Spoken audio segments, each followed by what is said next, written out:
Your station for new and original, raw and uncut talent. Talk, politics, and music. Cha! Mic check, mic check. Yeah, I like that. Politics as usual. Wow, like Jay say. Welcome back to Politics as Usual. I am your host, Eric Wright, here to bring you some more information for the black community, for us to talk about things, to see where we land on it. Before I get into the topics for today, I'd like to give a shout out to Austin, Texas. I went and visited over the week, and I also was in Venice Beach in Cali. Man, thanks for the dope vibes.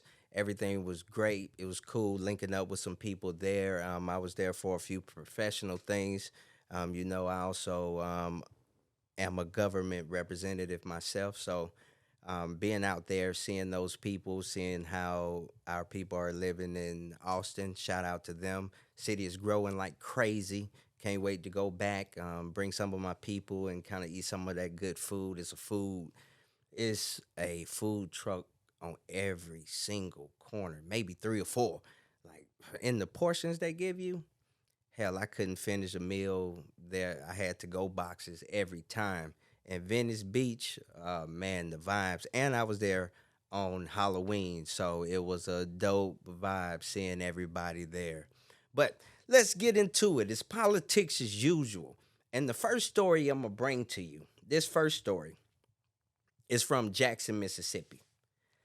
And I don't know if you heard of it or not. And if you did, great. Stay involved. If you haven't, let's talk about it. So imagine getting into an argument at home and wanting to leave home and take a walk. And you go take a walk, and within an hour of you leaving home, a death certificate is signed for you. That's what happened to a guy. This guy, Dexter, he was 37 years old. Dexter Wade. His mother found that he was missing maybe 2 or 3 days later. Went to the police station to file a missing persons report, and she was able to submit the report and everything.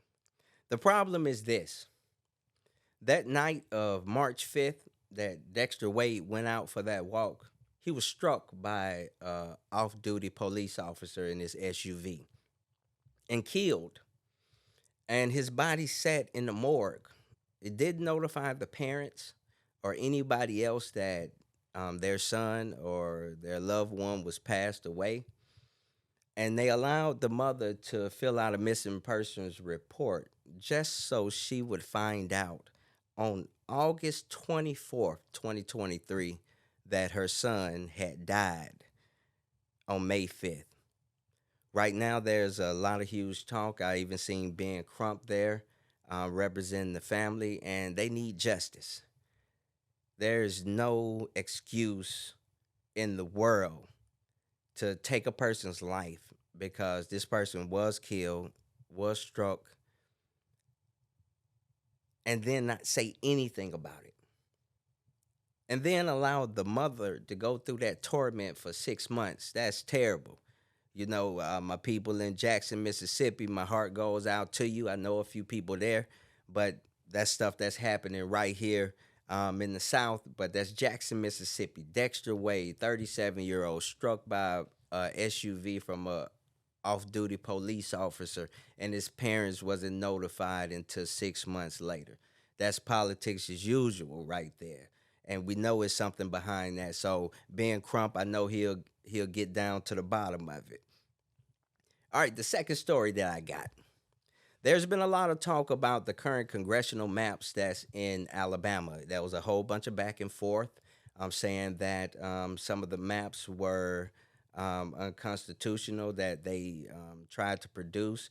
Also, the Supreme Court stated that the maps needed to be changed to have more of a representation for black, indigenous, or if you want to call them African American. I don't subscribe to that, but there was more voters in there that need representation. So The recent maps changed, and let me give you some background on that because I actually ran for that seat in 2014 when it was like it was previously.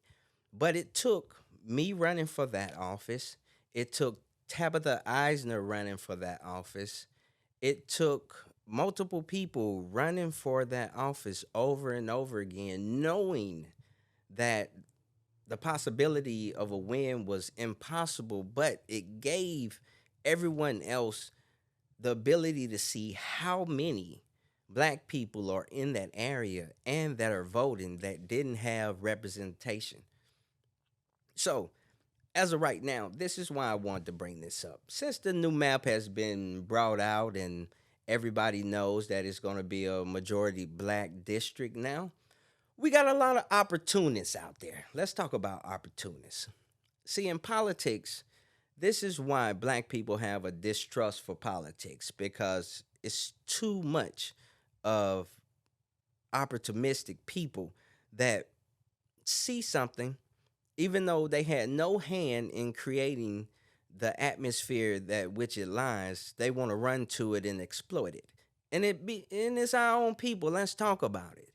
As of right now, I've heard names from people in Birmingham, which not even in the district, saying that they want to run for this position. People in Mobile that, and these people already have a political position already that see an opportunity and want to pounce on it because now is possible for them to do so. And if you're under my understanding, if you wasn't around in 2014, if you wasn't around previously to run for these offices, like Phyllis Harvey Hall, that has ran for the second congressional district the last the last two election cycles, she's put her life on the line for service, has lost money, friends, and all kind of things. Tabitha Eisner, me, these are people that really were in the trenches as the district was. And now that it's possible for an all black, uh, a majority black district, now it's possible for a Democrat to be elected in this area. Now you have people from everywhere wanting to jump in and throw their hats in. I heard one person even mention the newly reelected mayor of Montgomery. He may even throw in his hat. Who knows? These are two optimistic people that are jumping on the bandwagon when the work is already done.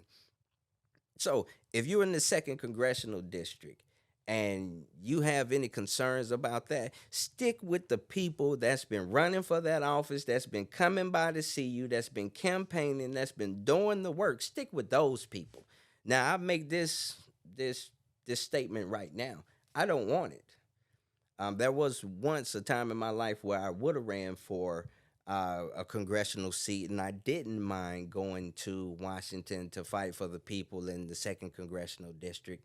But after 2014, and I saw that the impossibility of anyone winning the seat because of the current political temperature, I changed my focus to focus more locally, focus more of where I am. So you would see me be involved in politics on the county level. You would definitely see me be involved in government on the state level. These are things that I can affect and what I am comfortable with.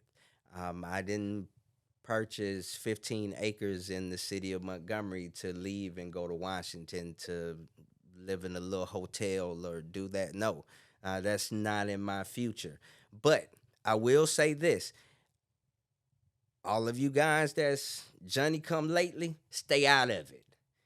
And if you don't stay out of it, you're going to force me to get in it.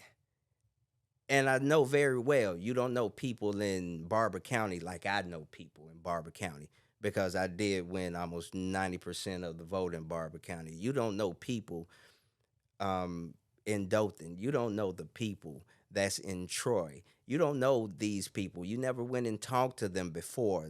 All you Johnny come latelys, stay out of it before you make us get into it, especially me, because I will actively go out and tell people do not support you. Support the people like Phyllis Harvey Hall or Tabitha Eisner or someone that's been there for you that actually wanted to do the job. So this politics as usual. I had to put it out there and let it be known and clear because when it comes to politics, people do things that they think don't have repercussions because we don't have these conversations in our community. But your actions do have repercussions. All of you, all of you people that want to jump into political races just to get a check is sickening. At some point, your self worth should be more than just a dollar amount. You have people that's running campaigns that never met the candidate a day in their life, but will bring them to your neighborhood to convince you to vote for people that don't give a damn about you. That day is over with. So, you've been warned. All right, next topic. So, I don't want to get too deep in the woods. Next topic is going to come from the state of Oregon. Yeah, Oregon. There was a Portland, Oregon man. His last name is Zubri. This guy Zubri drove to Seattle. Now he drove to Seattle and he saw a woman um, walking. I guess he thought she was a prostitute, and who knows. So he stopped her and he told the woman he was an undercover police officer. He showed her a badge. He pointed a stun gun at her. He put her in handcuffs and leg irons. Now he threw her in the back of the car, but this is where it gets even more crazy. He drives her back to his house, hundreds of miles away, and he's built a makeshift prison to hold the woman in. And he had her there for a while. But the woman managed to break some of the doors that was welded closed, like she got a small crack opening in the door, and she was able to climb out. She escaped. She flagged down some motorists, and the police went to the house and found handwritten notes with plans of a apparent dungeon that he was going to build 100 feet under the ground. Yeah, and this was a black man. Yeah, I know. You was thinking it was gonna be another race or whatever, but no, like it was a black man. This is a sick motherfucker, and we'll post some of the pictures up here to let you see what he was planning. So he built a makeshift cell with center blocks and then welded a door onto it and kept the lady in there, doing all kind of things to her. So ladies, keep your head on the swivel. Make when you go somewhere, make sure you have a friend with you. If you don't have one of those apps, get you one of those apps that let your family members know, your friends, your significant other, where you are at all times, so you won't get caught up like this. Because there are some sick people in this world, and the sick people in this world are not limited to middle-aged white men, obviously. So you want to make sure you protect yourself. So keep that in mind. Right now, I want to give a shout out to Zykush Apothecary and Saint Herbal Sanctuary. We had our annual Halloween trail. It was pretty successful. Had roughly over 100 people that showed up and participated. I want to give a special shout out to all the teenagers, 16, 17-year-old guys that came out and worked the trail with me. People say that these young guys don't want to work these days. They just need positive influence. And we saw that last week, and they did a great job. We ate good. They even got paid. They was happy, and we was able to instill some positive reinforcements in the young men. So again, shout out to Zykush Herbal Sanctuary. Thank you, thank you, thank you. Which I'm also the owner, me and my wife. Thank you for everything, the community that came out and supported. Without you, a lot of this stuff wouldn't be possible. All right, This is the last topic I want to go over, and this is something that's happening in Alabama. And just to give you the information, it's about flooding properties. So, a black homeowner in the rural neighborhood of Shiloh raised concerns about a highway project causing widespread repeated flooding to their properties. State officials used an aggressive tool to prevent the residents and future owners of the land for the possibility of holding the state government accountable through the court system. Now, according to a local source, it said they took the highway, they elevated it, then forced all of the water onto us. I mean, it's just plain Jane. Pastor Williams from the Silo community stated this. He says every time it rains, it causes major property damage and increase things like frogs, snakes, rats, and other environmental atrocities. Now, the longtime resident of the land said that it never flooded before. Now, during the construction, when the Alabama DOT was actually building this with their contractors, during the construction, the Alabama Department of Environmental Management issued a letter and a warning that the project could violate Alabama's Water Pollution Control Act. Of course, they didn't listen. They continued to build this structure and has continued to flood properties in the neighborhood of Shiloh. Now, this Shiloh community is located around Coffee County, right outside of Elba, Alabama. Now, not to be confused because we know Elba, Alabama floods a lot. Shiloh is right outside of Elba, Alabama, and it's elevated, so it did not flood there. And make no mistake, this is not just a black problem with this. There was two white ladies, Carpenter and Robinson. They're white, and they had a business there. They had a daycare there, and the daycare began to flood so much that they could not do any business. So eventually, they sold their property to the Alabama DOT for $165,000 because they was concerned that if it kept flooding, that the state would shut down their business and they would lose their license. Now they was quoted saying, "I didn't really want to sell. I felt I had no choice to, but I wanted to get something from it." So this is going on in Shiloh. These people are being flooded out their properties. How many times have we heard about instances where whole cities have been flooded because of diverted water? Um, we have so many instances of this going on everywhere in America, and we're bringing back up these old stories, but we're not actually looking at these stories that are happening right now, and they're currently happening. So I'm one of these Alabama guys. So I do a lot in Alabama. So Mr. Williams, that made the complaint. Let's Hey, see, how you doing, man? Pastor Williams. Hey, how you doing? I'm doing pretty good.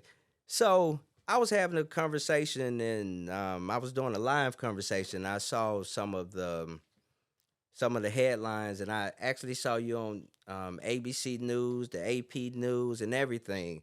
Uh-huh. Can you give me a small background of what happened? Um, yeah, I can. So, so what happened was when they built this road. Um, During that time, I was in TV, so I had cameras. So I was able to record them turning the pipes. Now they turned pipes where the drainage pipes. They turned them all on my property. So I was able to see them do that. And I've got video to prove what they did. So they pumped the water all the way from the other side of the 4 lane. All that water in the medium, all the water on the back side of the other two lane that's headed to Elbow, all that water over there comes over here. They forced all that water over here on us. And then, where water's supposed to go straight down side the road, the water, instead of the water going down beside the road, just Three houses down, all that water is coming back to the middle of my property, to the middle of all three of my properties, right? Right. And they forced all that water on us. All the water, they put a detention pond on the right side of my house. All right, all that water comes out, comes around the back side of my house, and comes out on the front of my on the front back side of my house where my daughter's rooms are. It has sunk the house, right? Right. So now there's a sinkhole under the house. The house is splitting in half. Right. All right. So now the roof has shifted toward that direction. And so all the water, and not only that, they brought in a main gas line which pumps 6,000 psi's, right? All right. They put it over here on my property. Where that gas line used to be right there on the railroad bed, they moved it from there and put it right behind my house. We say 8 feet, but it's probably 4 feet because the right of way is 2 and 4 feet away from the house. That's against the law. Right of way is supposed to be 10 or 15 feet away from a residence. Right. So basically, they diverted the water, flooding your properties, and you not only have a home there, you also have a business there, correct? I have two businesses. Yeah, a restaurant, carry out restaurant on one end, and then the other end I have my cleaning business. Right. So, Density cleaning and service. before the major flooding, the restaurant business was pretty booming, right? Well, the restaurant came in play. Yeah, it's been booming. It came in play. We opened up in May of this year. Well, we were doing construction. You might have seen the picture when we was doing construction out here on this property, getting it ready for this year. You saw where it was flooded. They forced all that water in here, man. We had to bring in 8 tons of red clay. Now, mind you, Wow. I was told that hey, that wouldn't happen here. You see what I'm saying? It wouldn't happen on my far end property either. And Right. so that Right. But water it but it jumped. but it Yeah, has. yeah, So because they forced it on us. They forced it on us. That's what happened. Yeah. yeah, I just wanted to bring some more light to it. I have a small audience, and I wanted them to Uh get the huh. information from the horse's mouth, somebody that's actually going through it. But Right. I'm gonna give you a call later to talk to you more about it. I just Okay. wanted to get that first take from you, from you, the person that's actually going through it. Yeah, definitely. And I had to spend money out of my personal pocket, man. Took money from my other business trying to save. We got sinkholes coming in the yard too, so we haven't. I had to pay thousands of dollars. You see what I'm saying? Exactly. And so that have hurt us dearly financially. That's when you heard me on ABC says, it took all our savings. It did. You know what I'm saying? We had money saved up to do other things, and then I had to pull money from other companies. You know what I'm saying? And that really hurt me. You know, it Right. hurt. It Yeah, hurt so us. so our Yeah. goal is just to put more eyes on the story, let more people Right. know. But I'll give you a call back later, and Okay. we're gonna talk more about it. Okay. All right then. All right. Thanks. Bye. You heard it from the horse's mouth. Like, I don't just talk about things in Alabama, I'm really involved in Alabama. And that's something that my people in the Shiloh community are looking for environmental justice, and they should definitely get it. We talk about black people building themselves up, doing for themselves, creating jobs and opportunities in their area. And when they do, things like this happen. We saw that with Black Wall Street. We saw that through the thousands of lakes and parks that's built on top of black graves, black hard work of buildings that they've created, whole towns underwater. And we want to prevent this from happening to the Shiloh community. Again, this is politics as usual, bringing you the information, bringing you real life situations. We're not just talking about it, we're affecting it. We're going to talk about it to see where we stand on it. Remember, if you can't filter through the bullshit, you might get lost in it. It's all politics as usual. Keep your head on the swivel.